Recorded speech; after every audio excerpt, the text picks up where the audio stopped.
Sosok perada Jack Richard oknum TNI tabrak nenek penyapu jalan hingga tewas di Ambon, diduga mabuk saat berkendara.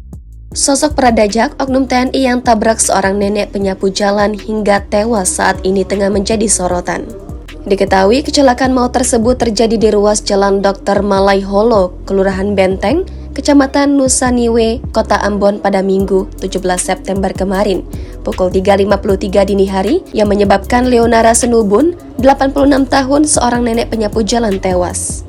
Lantas siapakah sosok oknum TNI ini? Oknum TNI ini bernama Prada Jack Richard Tanewuk N. Mopiana yang saat ini berusia 23 tahun. Saat ini, oknum TNI yang merupakan pengendara ini sudah diamankan di Polsek Nasaniwe untuk dimintai keterangan.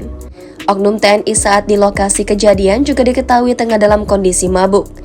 Oknum TNI bersangkutan dijemput oleh KA Bekangdam 16 PTM bersama piket Pomdam 16 PTM tiba di Polsek Nusaniwe untuk dibawa ke Pomdam beserta barang bukti SMRD miliknya.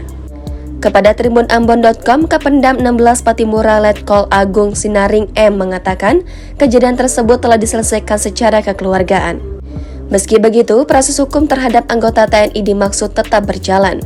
Kejadian tersebut langsung ditangani oleh Pomdam 16 Patimura untuk dilakukan penyelidikan guna proses hukum, kata Kapendam pada Minggu 17 September. Kapendam juga menegaskan setiap prajurit Kodam 16 Patimura sesuai dengan perintah Pangdam 16 Patimura yang melanggar hukum dipastikan harus menerima hukuman atas apa yang diperbuatnya sesuai dengan fakta hukum yang berlaku. Sementara itu, Kabekangdam 16 Patimura Letkol Mustadir Abdu menyampaikan pihaknya juga berkomitmen akan menanggung seluruh biaya rumah sakit dan pemakaman korban, termasuk memberikan sejumlah santunan bela sungkawa kepada keluarga korban. Lebih lanjut, Kabekangdam 16 Patimura juga sepakat dengan keluarga korban untuk menyelesaikan urusan tersebut secara kekeluargaan.